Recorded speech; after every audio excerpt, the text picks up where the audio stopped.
ભાજપી બિન કોંગ્રેસી પાર્ટી દ્વારા અંદાજે 6000 જેટલા ઉમેદવારો ઊભા કરવામાં આવ્યા છે।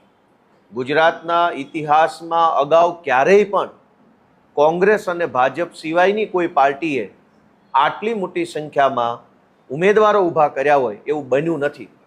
અમારા માટે આ ખૂબ જ ગર્વ લેવા જેવી બાબત છે કે અમે આટલું કામ કરી શક્યા છીએ, આટલા ઉમેદવારો ઊભા રાખી શક્યા છીએ, એ બહુ સારી બાબત છે।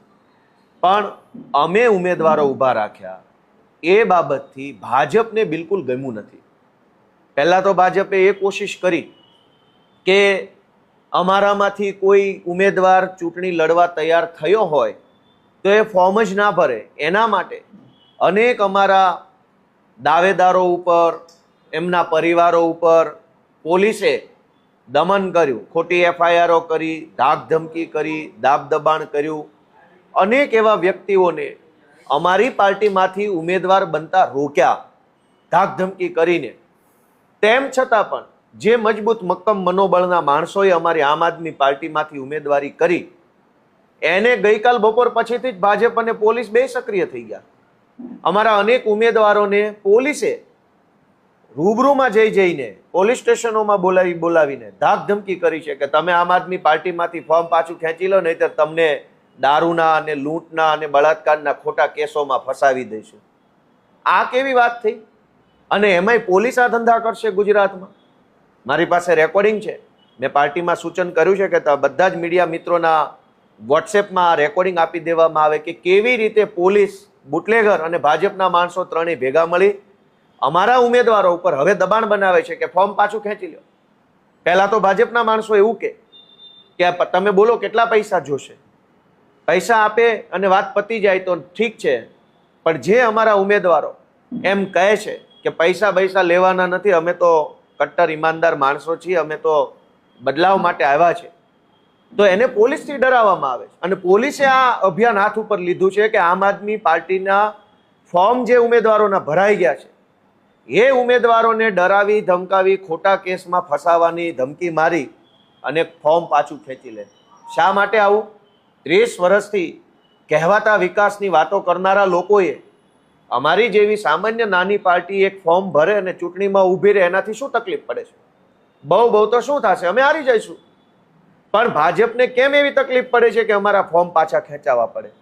અને વાત તો ત્યાં સુધી મળી છે, સરકારી તંત્રમાં પણ અનેક સારા માણસો નોકરી કરે છે, સનિષ્ઠ ઈમાનદાર માણસો નોકરી કરે છે। એમણે અમારું ધ્યાન દોર્યું છે કે ભાજપ આવતીકાલે ખૂબ મોટી સંખ્યામાં આમ આદમી પાર્ટીના ઉમેદવારોના ફોર્મ રદ થાય એ માટે એમના લાગતા વળગતા મળતિયા ટાઈપના જે કાંઈ પણ લોકો હોય એને કામે લગાડ્યા છે। નાની નાની ભૂલો કાઢવી, ગોપાલ ઇટાલિયામાં રસવાવાળું ઈ છે, દીર્ઘ ઈ નથી, કુમારની અંદર દીર્ઘ કુ છે, રસવાવાળું કુ નથી, દિનેશને બદલે દિલેશ લખ્યું છે।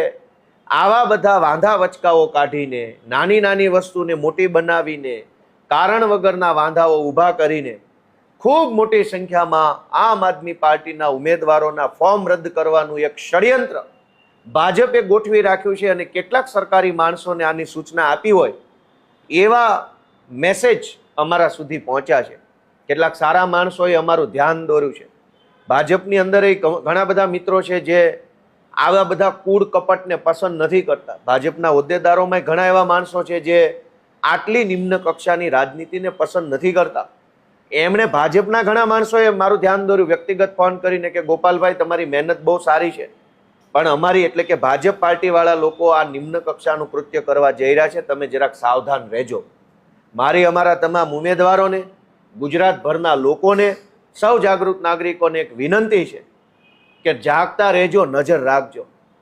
ઉમેદવારી ન કરી શકીએ એના પ્રયત્નો કર્યા, છતાં પણ અમે ઉમેદવાર ઊભા કર્યા તો ફોર્મ પાછા ખેંચાવવા માટે પોલીસ મોકલે છે, પૈસા મોકલે છે, છતાંય અમે ફોર્મ પાછા ન ખેંચીએ તો સરકારી માણસોને હાથો બનાવી અમારા ફોર્મ જ રદ થઈ જાય, અમારા બધા જ ઉમેદવારોના મોટાભાગના ફોર્મ રદ થઈ જાય એવા ષડયંત્ર ચાલુ કર્યા છે।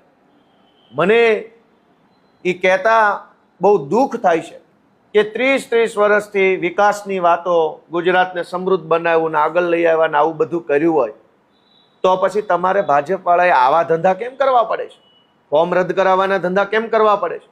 તમને તમારા કરેલા કામ ઉપર, તમારા સરકાર ઉપર ભરોસો હોય તો ચેલેન્જ ફેંકવી જોઈએ ગુજરાત ભાજપના પ્રદેશ પ્રમુખે અમને કે આમ આદમી પાર્ટી હોય એટલા ઊભા રાખી દે, બધા નરવી દઈશું. એવી ચેલેન્જ નથી મારતા, પણ અમારા માણસોને ફોર્મ ન ભરાય, ફોર્મ કાચા ખેંચી લે એના માટે ધમકી મારે છે. મેં અમારા એક ઉમેદવારનો ઓડિયો કે કેવી રીતે પોલીસે, ભાજપે અને કોંગ્રેસના માણસો પણ આમાં સામેલ છે, કેવી રીતે આ આખું ષડયંત્ર છે એનો એક ઓડિયો મેં બધા મીડિયા મિત્રોના ગ્રુપમાં મોકલ્યો છે. મારી અમારા સૌ આમ આદમી પાર્ટીના કાર્યકર્તાઓને વિનંતી છે કે ભાઈઓ બહેનો, અમારા યુવાનો હજળ બમ રહેજો. લડાઈ ખૂબ લાંબી છે, ખૂબ મોટી લડાઈ છે, કોઈનાથી ડરવાનું નથી. ગમે એવો મોટો તોપ હોય, ધુરંધર હોય, પણ ઈમાનદારીથી સામે પડીશું તો ગમે એવી તોપ હશે તો એ પાણીમાં બેસી જશે ને ઈમાનદારી જીતશે. આવતીકાલે કોઈ પણ સરકારી માણસો કે ભાજપના માણસો કે ગુંડાઓ કે લફંગાઓ કે પોલીસ જો ડરાવવા ધમકાવવાની કોશિશ કરે તો તાત્કાલિક એનો વિડીયો બનાવી, ઓડિયો રેકોર્ડ કરીને સોશિયલ મીડિયામાં મૂકી દેવું, જેથી કરીને લોકોને ધ્યાનમાં આવે કે કેવા પ્રકારની તાનાશાહી ગુજરાતમાં થઈ રહી છે. બસ આ વાત સાથે હું ગુજરાતભરની જનતાને એક વિનંતી કરું છું કે આમ આદમી પાર્ટીને તમારા આશીર્વાદની જરૂર છે. 30 વર્ષથી ગુજરાતની સરકારમાં બેસીને તાનાશાહી કરનારા લોકો અમારા જેવા નાના નાના જુવાનિયાઓથી ડરે છે, અમને દબાવવાની કોશિશ કરે છે. પણ જો ગુજરાતની મહાન જનતાના આશીર્વાદ અમારી સાથે હશે, તમારી લાગણી અને તમારો પ્રેમ અમને મળશે તો અમે આ ગુજરાત માટે, આ સુરત માટે, આ અમદાવાદ, રાજકોટ જેવા શહેરો માટે ઘણું સારું કામ કરી શકીશું. ગુજરાતની જનતા અમને આશીર્વાદ આપે એવી પ્રાર્થના. ગોપાલભાઈ, તમે કીધું ભાજપ અને પોલીસની સાથે સાથે કોંગ્રેસ પણ સંડોવાયેલી છે. કોંગ્રેસનો કયા પ્રકારનો રોલ? કોંગ્રેસની ભૂમિકા એ છે, હું તમને વિસાવદર વિધાનસભાનો દાખલો આપું કે અનેક જગ્યાએ કોંગ્રેસ પાસે ઉમેદવારો જ નહોતા, ભાજપે ઉમેદવારો ઊભા રાખ્યા છે. ભાજપે કોંગ્રેસવાળાને ફોન કર્યા, કોંગ્રેસના ઉમેદવારને પૈસા આપ્યા, ફોર્મ ભરાયું. એવું વિસાવદરનો દાખલો છે મારી પાસે. હું તમને 5 નામ આપી શકું. અહીં કતારગામમાં શું થયું? ભાજપના એક કોર્પોરેટરે કોંગ્રેસમાંથી ઉમેદવારો ઊભા રાખ્યા છે અહીં કતારગામમાં. હું જે ઓડિયો રેકોર્ડિંગ મેં તમને બધાને આપ્યું છે એમાં પણ એ મુદ્દો છે કે કોંગ્રેસ પાસે ઈ સીટ ઉપર ઉમેદવાર જ નહોતા. ભાજપ વાળાએ કોંગ્રેસમાંથી ઉમેદવાર ઊભો કર્યો, કીધું કે મત તોડવા માટે ઊભા રહ્યો.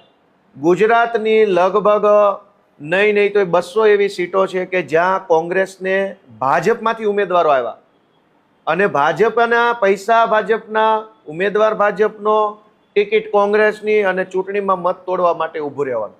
આવી રીતે પોલીસ, ભાજપ, કોંગ્રેસ ત્રણેય ષડયંત્ર કરી અને અમારી જેવી નાનકડી એવી આમ આદમી પાર્ટીની સામે પડ્યા છે. મને તો એ વાતની ખુશી થાય છે કે પોતાની જાતને વિશ્વની સૌથી મોટી પાર્ટી ગણનારા લોકો અમારી જેવા નાના માણસોથી આટલા ડરે છે. એ વાતની મજા અલગ લેવલની છે. Thank you. થઈ ગયું? Okay, thank you. તમને બધાને ઓડિયો મળી જાય.